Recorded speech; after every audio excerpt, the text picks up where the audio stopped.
반갑습니다. 모두 잘 지내셨습니까? 주중에 많은 큰일들이 있었습니다. 미국 대선도 있었고 또 막 여기저기 사건 사고에 폭동에 또 여러 일들이 있어서 참 번거롭고 시끄러운 한 주였던 것 같습니다.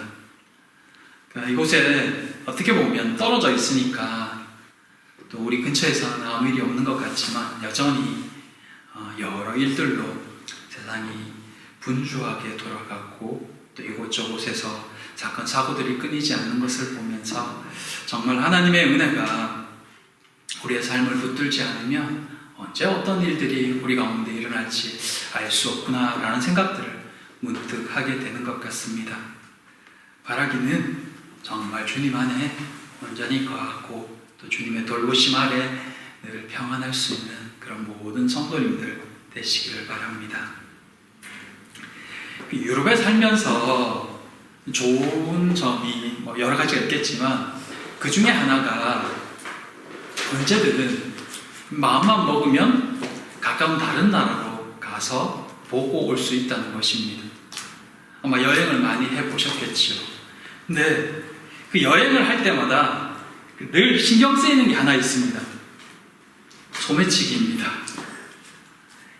그러니까 언제 어떻게 가져갈지 모르니까 여행을 다니면서도 걸어 다니면서도 늘 이렇게 신경이 한편으로 쓰이더라고요. 오늘 본문에도 이 소매치기 같은 이야기가 나옵니다. 이 소매치기가 얼마나 솜씨가 좋은지 잃어버리고도 잃어버린 줄 모르게 또 그러고 그냥 살게 만든다는 것입니다. 왜냐하면 보통 잃어버리면 나중에 알잖아요. 근데 진짜를 훔쳐가고 그 자리에 가짜를 넣는 것입니다. 그래서 사람들이 그 가짜를 진짜인 줄 알고 살게 만든다는 것입니다. 이 소매치기가 바로 마귀입니다. 마귀가 우리에게서 진짜를 빼앗아가고 가짜를 놔둔다는 것입니다. 그렇다면 마귀가 바꿔놓은 가짜가 무엇일까요? 오늘 본문 말씀은 예수님이 광야에서 시험 받는 장면이죠. 익숙한 본문일 것입니다. 이 본문에도 역시 마태가 즐겨 사용하는 표현 중에 하나가 그때라는 표현이 나오는데 여기에도 등장합니다. 그때라는 이야기는 이 본문이 앞달라 예수님의 세례 이야기와 연결되어져 있다는 것을 알게 합니다. 첫째, 성령에 이끌려 마귀에게 시험 받으시다. 예수님은 마귀에게 시험 받으시러 광야로 가셨다고 합니다. 근데 이 시험이 특이한 게 하나 있는데 뭐가 특이하면 그렇게 시험 받도록 이끄시는 이가 성령님이시라는 겁니다. 성령은 예수님이 요단강에서 세례 받으실 때 하늘로부터 임하셨는데 이제는 이 성령님께서 의도적으로 예수님이 세례 받으시자마자 바로 광야로 끌고 가신 것입니다. 그런데 이 일이 그때라는 이 표현과 함께 일어나고 있다는 것은 예수님께서 세례 받으신 사건과 광야로 이끌려 가시는 사건이 깊이 연관되어져 있다는 것을 느끼게 합니다. 심지어 이 같은 본문을 말하는 마가복음 1장 12절에서는 성령이 곧 예수를 광야로 몰아내셨다라고 표현하고 있습니다. 그만큼 예수님의 생애에 있어서 이 광야로 나가 시험 받으시는 사건은 중요한 의미를 가진다는 것입니다. 예수님과 시험이 도대체 어떤 상관관계가 있을까? 아무리 봐도 예수님과 시험은 전혀 관계가 없을 것 같은데 왜 예수님은 시험을 받으실까요? 또 하나는 분명히 성령께서 급하게 광야로 내모시면서 마귀에게 시험을 받게 하셨는데 왜? 그래서 광야로 오셨잖아요. 근데 시험이 아니라 40일 금식이 먼저 나온다는 것입니다.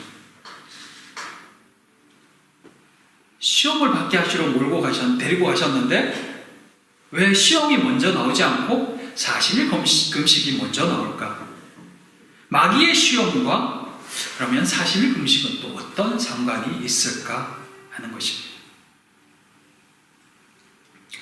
근데 이 예수님의 공생의 시작을 지금 이제 앞에서부터 보고 있지만 가만히 살펴보면 뭔가 유사점을 가지는 것이 있습니다.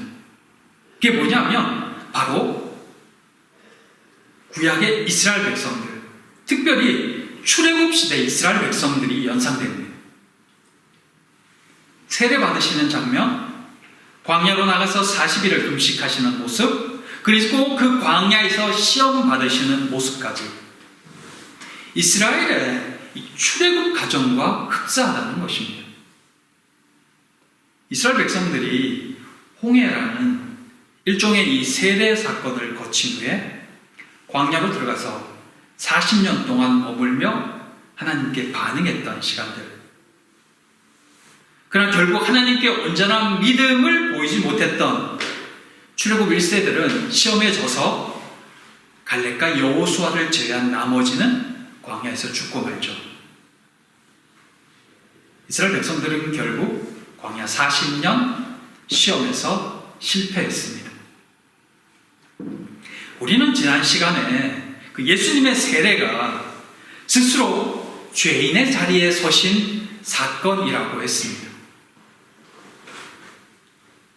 그렇게 세례를 통하여서 자신을 죄인들과 동일시하신 예수님께서는 이제 광야에서 이스라엘 백성들이 겪었던 그 40년의 삶을 하나하나 되짚어가며 경험하고 계셨던 것입니다.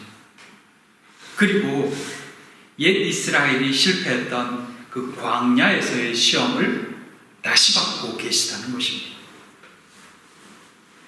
이것을 더욱 뚜렷하게 보여주는 것은 사단이 예수님을 시험했을 때 예수님의 대답입니다. 예수님께서는 그 광야 생활이 끝나갈 무렵에 모세가 이스라엘 출애굽 2세대들에게 광야 생활을 다시 되짚어주며 깨닫게 해주었던 그 신명기의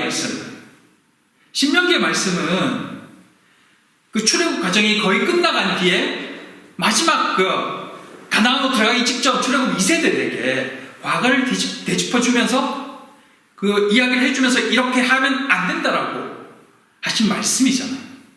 근데 그 신명기의 말씀으로 당시 이스라엘이 실패했던 그 세 가지 시험에 대한 답을 주고 계시다는 것입니다. 예수님의 답이지만 그 대답은 신명기에서 끌고 왔다는 것입니다. 그것을 통해서 지금 예수님은 옛 이스라엘이 실패했던 그것과 동일한 시험을 받으심으로 예수님께서 이제 구원자로서 새 이스라엘의 대표로서 이 일들을 겪고 계시다는 것을 보여주고 있는 것입니다. 이게 광야 시험에 보여지는 의미인 것입니다. 성령님께서 왜 예수님을 광야로 모으셨나? 예수님을 광야로 몰아내심으로 이제 예수님은 이스라엘을 구원할 자로서 그들의 실패와 죄악의 모습을 하나하나 되짚어가며 씻어가며 회복시키고 있었던 것입니다. 그 회복의 모습이 또한 이 세 가지 시험 속에서 하나씩 드러나는 것입니다. 그 첫 번째 시험은 이 돌들로 떡덩이가 되게 하라는 것입니다. 근데 우리가 이 시험을 볼 때 먼저 확인해 봐야 될 것은 지금 이 마귀의 시험은 예수님의 40일 금식 후에 찾아왔다는 것입니다. 이스라엘 광야 생활을 40년을 의미해서 40일의 금식 기간을 가지셨다면 지금 예수님은 금식이 끝났습니다. 그 말은 음식을 드실 수 있다는 이야기입니다. 더구나 지금은 많이 시장한 상태이죠. 금식이 끝났으니까요. 금식 기간에 시험이 온 것이 아니라 40일 후에 시험이 왔기 때문에 사실 예수님이 떡을 드시는 건 잘못된 게 아니죠. 금식 기간이 끝났잖아요. 음식을 드실 수 있잖아요. 그렇다면 지금 이 마귀의 시험이 노리고 있는 게 뭘까요? 음식을 깨라는 것도 아니고 음식 먹을 수 있을 때 음식을 먹으라는 건데 뭐가 잘못된 걸까요? 예수님이 지금 당신의 능력으로 돌을 떡덩이로 만들 수 있으신 분입니다. 그분은 하나님의 아들이시니까요. 물론 음식도 드실 수 있죠. 근데 그게 지금 예수님께 시험이 되고 있다는 것입니다. 왜일까요? 할 수 있으니까 시험이 된다는 것입니다. 예수님의 대답을 한번 봅시다. 마태복음 4장 4절에 사람이 떡으로만 살 것이 아니요 하나님의 입으로부터 나오는 모든 말씀으로 살 것이라. 이 말씀은 신명기 8장 3절 말씀을 인용한 것입니다. 신명기 8장 3절에는 본문을 읽어드릴게요. 너를 낮추시며 너를 줄이게 하시며 또 너도 알지 못하며 내 조상들도 알지 못하던 만나를 내게 먹이신 것은 사람이 떡으로만 사는 것이 아니요 여호와 입에서 나오는 모든 말씀으로 사는 줄을 네가 알게 하려 함이라. 여기에 만나 이야기가 나옵니다. 만나는 뭔지 알죠? 하나님께서 광야 40년 동안 이스라엘 백성들을 먹이시는 음식입니다. 이스라엘 백성들이 그 광야에서 굶어 죽지 않도록 매일마다 주신 음식이 바로 만나였습니다. 결국 이스라엘 백성들이 그 광야 40년 동안 살 수 있었던 것은 하나님이 매일 주신 그 만나 때문이었죠. 그들이 광야에서 사는 동안 먹고 사는 것을 위해 한 유일한 일은 아침에 나가서 하나님 주신 만나를 거두어 드리는 것입니다. 그저 하루 먹을 분량을 거두어 드리는 것, 그것이 먹고 살기 위해 행한 그들의 전부였다는 것입니다. 노동을 한 것이 아닙니다. 그럼에도 날마다 그것을 경험했음에도 하나님을 온전히 신뢰하지 못했던 출애굽 1세대들은 결국 가나안에 들어가지 못한 채 광야에서 모두 사라지고 말았습니다. 근데 지금 마귀는 이스라엘로 하나님을 신뢰하지 못하게 만들었던 그 의심의 방법, 내 힘으로 뭔가를 해야 되겠다는 그것을 동원해서 예수님께 스스로의 능력으로 배고픔을 해결해 보라고 이야기하고 있는 것입니다. 배고프니까 네 능력으로 할 수 있잖아. 그러니 스스로 해결하는 것이 잘못된 게 아니다라고 말하고 있는 것입니다. 그리고 오늘 우리에게도 동일하게 말합니다. 마귀는 예수님에게 그리고 우리에게 배고픈 상황을 이용해서 그 상황에 집중해야 된다고 말합니다. 지금 눈앞에 벌어지고 있는 이 현실이 가장 중요하고 가장 시급하니까 그것부터 해결하라는 것입니다. 그러면서 불안함과 염려의 무기로 눈에 보이는 현실적인 문제에서 우리의 눈을 떼지 못하게 만듭니다. 그렇게 살아서는 이 세상이 제대로 살 수 없어. 그렇게 해서는 아이들이 제대로 크지 못해. 나고자가 돼. 그렇게 즐기지 못하는 인생을 왜 사니? 라고 말하면서 말입니다. 사실 세상에서 보면 그 말도 틀린 말이 아니죠. 배고픈데 안 먹을 수는 없잖아요. 열심히 일해야 먹고 사는 것도 사실입니다. 그건 나쁜 것이 아니죠. 정당한 거죠. 근데 사단이 노리는 것은 그 정당해 보이는 것에만 집중하게 만들어서 하나님을 온전히 바라보지 못하게 하며 나아가 하나님을 우리의 목적에 이용하도록 만들고 있다는 것입니다. 세상 사람이 문제가 아니라 믿는 이들이 그렇게 속고 있는 것입니다.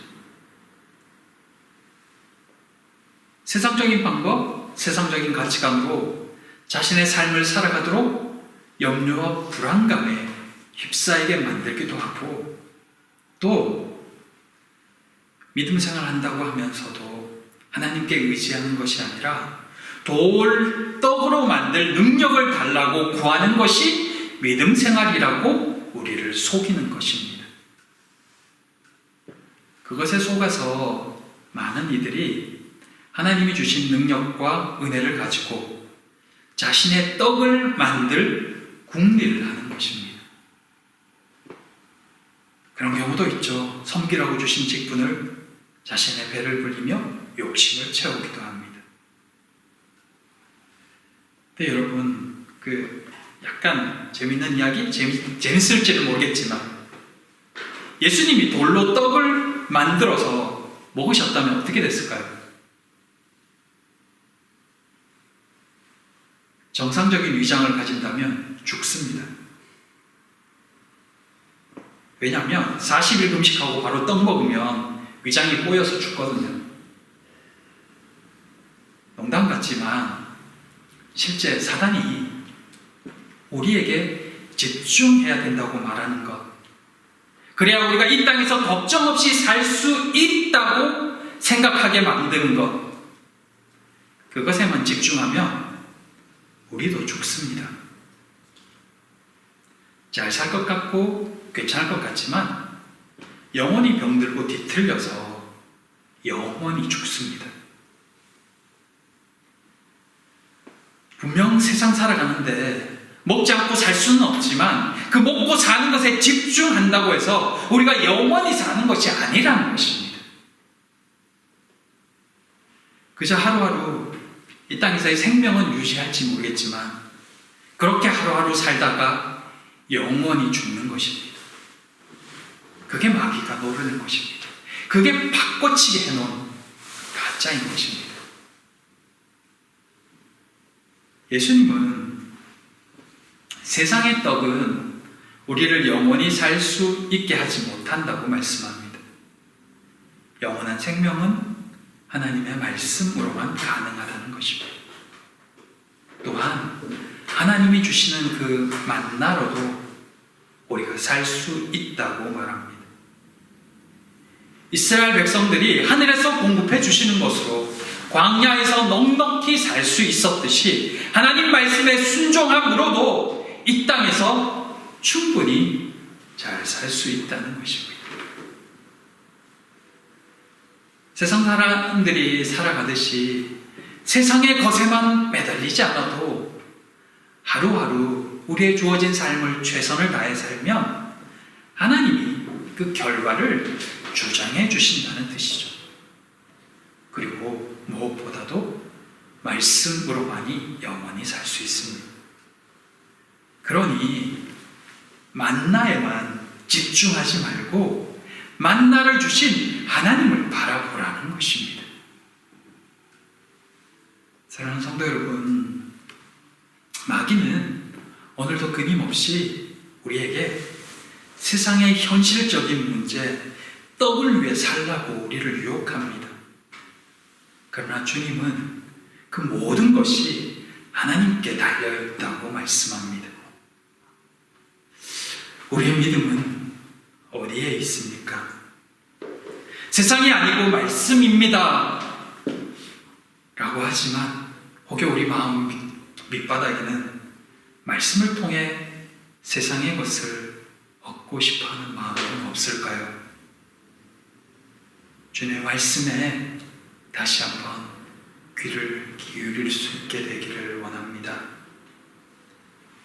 주님의 말씀을 더 의지함으로 주님께 우리의 삶과 문제를 맡기는 훈련이 일어날 수 있게 되기를 바랍니다. 그때야 복음 안에서 새롭게 풀려지는 것을 경험할 수 있습니다. 주어진 하루에 최선을 다하되 문제에만 집중하지 말고 하나님께 더 집중할 수 있는 우리가 되었으면 합니다. 주님을 바라봄으로 오늘 하루 주님이 주신 평안을 누릴 수 있기를, 그렇게 새 힘을 얻고 은혜 가운데 우리의 주어진 삶을 살 수 있게 되기를 진심으로 축복합니다. 둘째, 네가 만일 하나님의 아들이면. 마귀의 두 번째 시험은 성전 꼭대기에서 일어납니다. 이 일이 실제인지 이상중인지 정확히 말하기는 좀 어렵습니다. 여기서 사탄은 예수님께 한 가지 제안을 하죠. 네가 만일 하나님의 아들이면 여기서 뛰어내리라. 네가 만일 하나님의 아들이면, 이 말은 처음 시험 때도 사용했던 말입니다. 증명해 보라는 것입니다. 아들의 특권을 사용해서 성전 꼭대기에서 뛰어내리라는 것입니다. 그러면서 마귀가 성경 말씀을 인용합니다. 시편 91편 11절 12절의 말씀이죠. 마귀가 성경 구절을 인용해요. 근데 이 마귀의 소리가 참 교묘합니다. 분명히 시편 91편의 말씀은 하나님께서 모든 악한 것들, 특히 마귀의 온갖 위협과 재앙의 위기로부터 하나님의 자녀들을 지키신다는 말씀이거든요. 그 말씀은 하나님을 믿고 따르는 하나님의 백성에게 약속하신 안전에 대한 말씀입니다. 근데 마귀는 그 말씀을 가지고 오히려 하나님을 시험해보라 라고 사용하는 것입니다. 하나님을 신뢰하는 자에게 주신 이 약속의 말씀을 하나님을 시험하기 위해 사용해 보라고 하는 정말 사악하고 교묘한 마귀의 시험이죠. 하나님의 말씀을 전혀 다른 의도로 사용하면서 그렇게 하면 하나님의 인도와 보호하심이 있다고 속이는 것입니다. 사실 기독교 역사에서도 또 오늘날에도 하나님의 말씀이 이렇게 오용된 사례들이 여러 차례 발생했습니다. 자신들의 욕망과 야망을 이루기 위해 하나님의 말씀을 그 원래의 뜻과는 전혀 다르게 인용하고 나서는 그것이 하나님의 말씀이니 무조건 순종하라고 말합니다.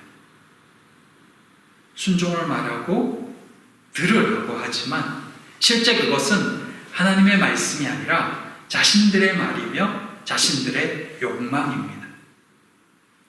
마귀의 속임이죠.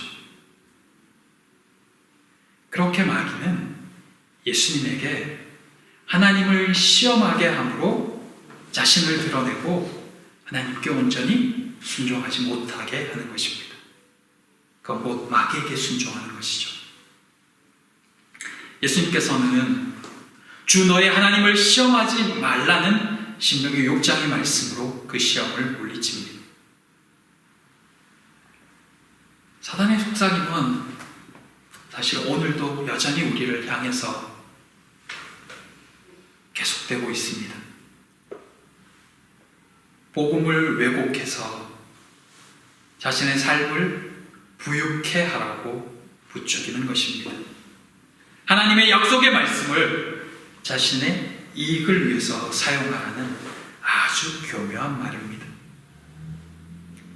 현대인들이 좋아하는 성공, 축복, 분명히 하나님이 주시는 은혜 중에 하나이지만 마귀는 그것이 우리의 삶에 하나님을 믿는 목적이 되도록 만들고 있는 것입니다. 저는 예전에 말씀드렸죠. 이미 많이 익숙해졌지만 소위 우리가 말하는 그 긍정의 힘 같은 책들, 하나님이 사랑하시니 우리는 잘 될 거야. 긍정적인 마인드를 가져라. 문제는 하나님이 내 성공을 원하신다가 핵심이라는 것입니다. 긍정적인 생각을 하지 마라. 행복하지 마라. 부정적이어야 된다가 아니라 하나님을 내 성공과 행복을 위해 존재하는 분으로 전락시키고 그것이 인생의 목적인 듯이 만들고 있다는 데 문제가 있는 것입니다. 거기 어디에도 예수 그리스도는 없습니다. 그분의 십자가도 복음도 없습니다. 하나님을 말하는 것 같지만 실제는 하나님을 내 인생 성공의 도구로 이용하고 부추기게 한다는 데 문제가 있는 것입니다. 하나님의 말씀은 들어주시나 안 들어주시나를 시험하는 것이 아니라 그 말씀대로 살라고 주신 것입니다. 우리의 영광을 위해서 주신 말씀이 아니라 영원한 생명을 사모하며 주님이 걸어가신 걸음을 따라 온전한 신앙인의 삶을 살라고 주신 말씀입니다. 하나님은 우리를 가장 잘 아시며 우리의 생명을 가장 귀히 보시는 분이십니다. 그러기에 그분을 믿고 따르면 그분께서 우리에게 필요한 것을 채우시고 인도하신다는 것입니다. 그 믿음이 우리 가운데 있을 때 온전한 신앙인의 삶을 걸어갈 수 있는 것입니다. 하나님을 시험하지 않는 우리가 되기를 바랍니다. 그 걸음 가운데 성령 하나님께서 함께 하실 것입니다. 셋째, 다만 그를 섬기라. 두 번째 시험에서 실패한 마귀는 마지막으로 예수님을 높은 산 데려가서 천하 만국을 보여주면서 이 모든 것을 내게 주겠다고 말합니다. 단 자신에게 경배하는 것을 조건으로 해서 말입니다. 이 내용을 보니까 마치 그 악마에게 영혼을 판다는 그 파우스트 그 내용이 생각나더라고요. 얼핏 들으면 황당하고 어처구니 없는 소리처럼 들릴 수 있지만 예수님은 이것에 대해서 아무 반박도 하지 않습니다. 그것은 그 제안이 말도 안 되는 소리라는 의미도 있지만 한편으로는 실제 이 땅에서 사단의 영향력이 무시하지 못할 만큼 곳곳에 존재하고 있다는 의미이기도 합니다. 사단이 그만큼 이 세상에서 큰 힘을 발휘하고 있는 것처럼 느껴진다는 것입니다.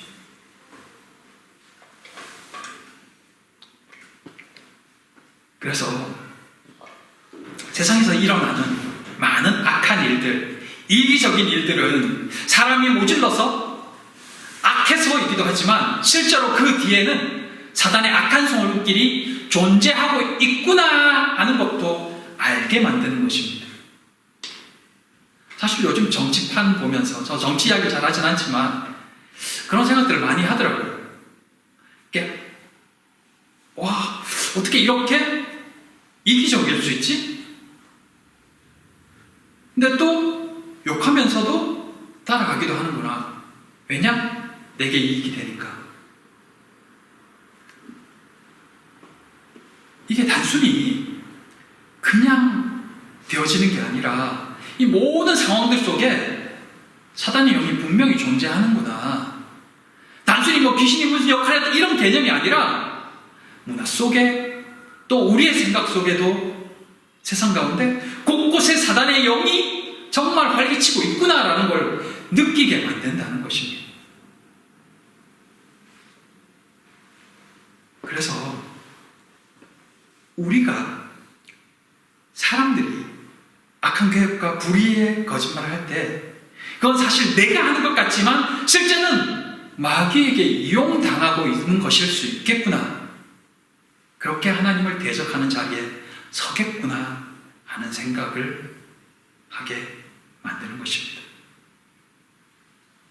마귀는 지금 예수님께 자기에게 경배하면 자신이 하나님의 뜻을 이루어줄 수 있게 해주겠다라는 제안을 하고 있는 것입니다. 웃기죠? 마귀가 예수님에게 너 나한테 경배하면 너 여기 이 땅에 온 목적 그거 내가 이루어줄게. 하나님이 너를 통해 하시고자 한 거 그 하나님의 뜻을 내가 이루도록 도와줄게. 이렇게 이야기를 해요.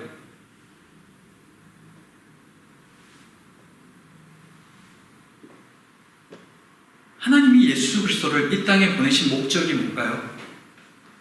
세상을 구원하는 것입니다. 또한 그것을 통해서 예수께서 세상의 모든 나라에 대한 지배권을 취하는 것입니다. 그리고 그것은 이루어질 것이며 주님은 만왕의 왕으로 이 땅을 통치하시게 될 것입니다.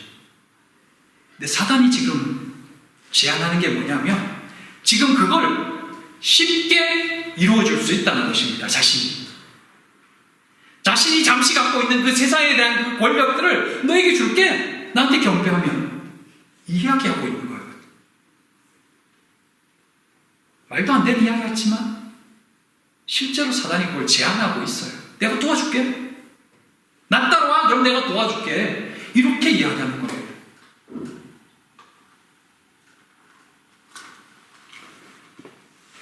어떻게 보면 우리 파우스트 이야기했지만 영혼을 파는 대신에 네가 원하는 거 부고 먹고 줄게 이렇게 표현하든 그 악마의 제안처럼 그렇게 표현하는 겁니다.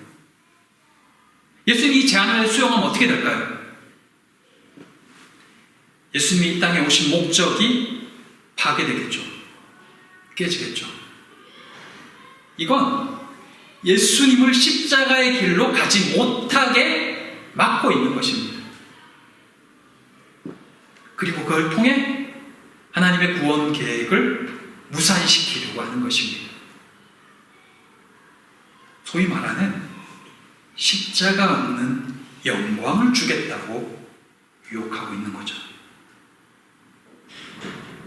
굳이 죽지 않아도 된다는 거죠. 자신에게 경배하면 세상의 권력을, 통치권을 주겠다, 지배권을 주겠다고 표현하는 거잖아요.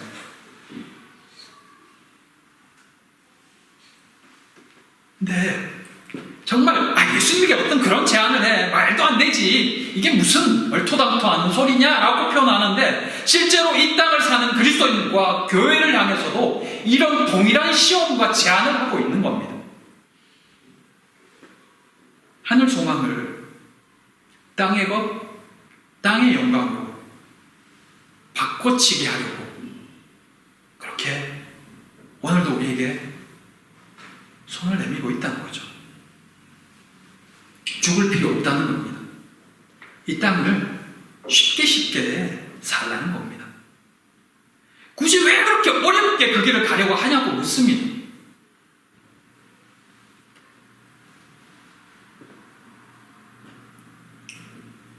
예수님은 하나님께서는 예수님에게 세상의 통치권을 주시기 원하죠. 근데 그 방법은 하나님의 방법이어야 하고 그것은 주님의 십자가 순종으로만 가능한 것이잖아요. 근데 사단은 그것을 막으려고 하는 것입니다. 그래서 하나님께 돌려야 할 영광을 마귀가 대신 가로채려고 하는 거죠. 예수님은 주 너의 하나님께 경배하고 다만 그를 섬기라 라고 말씀합니다. 오늘 이 사단이 내 예수님을 시험하고 있는 시험은 단순히 예수님만을 향한 것이 아니라 이미 앞에서도 출애굽의 이스라엘이 실패했듯 우리에게도 동일하게 실패를 바라면서 계속해서 이야기를 합니다. 그렇게 힘들게 살지 않아도 돼. 그렇게 말씀대로 살려고 몸부림치지 않아도 돼. 적당히 타협하면서 걸어가면 편하게 즐길 거 즐기면서 잘 살 수 있어. 이렇게 이야기한다는 것입니다. 수단 방법을 동원해서 우리로 세상의 방식으로 주의 일 하도록 부추기는 사단의 괴계를 기억해야 합니다. 성도를 늘리기 위해 세상의 경영 방식을 들여오고 여러 가지 것들을, 교회를 키우기 위해 여러 가지 편법들을 사용하는 그런 여러 모습들, 부유해지기 위해 정당하지 않는 방식들을 취하고 그게 세상 사람들이 살아가는 방식이니까 괜찮아라고 말하는 교회에서의 직분조차 세상의 직분처럼 단계를 만들고 윗단계 말을 무조건 따라야 된다 생각하게 만들고 세상의 모습이 그대로 교회라는 이름으로 포장되어져서 때로는 신앙이라는 이름으로 순종이라는 이름으로 포장되어져서 행해질 때 그곳에 예수 그리스도의 십자가는 없습니다.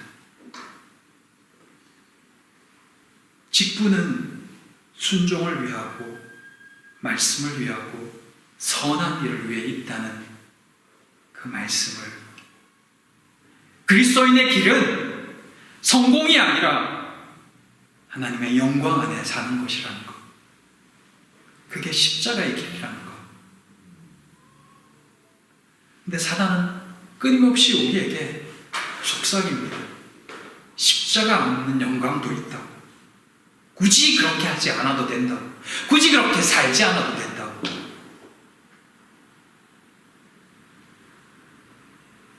그 길을 따르는 순간 우리는 하나님과 반대편에 서게 됩니다. 나도 모르는 새에 하나님과 등을 지게 됩니다. 이 시험을 단호히 구별하고 분별하고 물리칠 수 있는 우리 모두가 되기를 바랍니다. 그렇게 교회다운 모습으로, 성도다운 모습으로 오늘 하루를 살아가는 우리 모두가 되기를 진심으로 소망하고 또 기도합니다. 이 시간 우리 함께 같이 기도했으면 좋겠습니다. 예수님이 받으셨던 시험, 또 이스라엘이 받았던 시험, 그리고 오늘 우리에게 주어지는 시험, 이게 시험임을 잘 분별할 수 있게 해달라고, 또 이길 수 있게 해달라고, 붙들어 달라고 우리 이 시간 같이 소망하며 기도하기를 원합니다. 기도하겠습니다. 사랑의 하나님, 주님의 말씀 이 시간 다시 한번 기억합니다. 말씀을 따라 사시며 말씀으로 마귀의 시험을 물리쳤었던 그 주님의 모습을 담기 원합니다. 우리에게 믿음을 더하여 주시옵소서. 주님이 주신 것, 다스릴 줄 아는 영적인 능력과 마귀의 속임을 분별할 수 있는 분별력을 허락해 주시옵소서. 그래서 이 땅의 삶 속에서 늘 주님을 높이며 경배하는 신앙인의 삶을 살 수 있게 하여 주시옵소서. 주님의 은혜와 성령의 충만함을 사모하며 예수님 이름으로 기도드립니다. 아멘.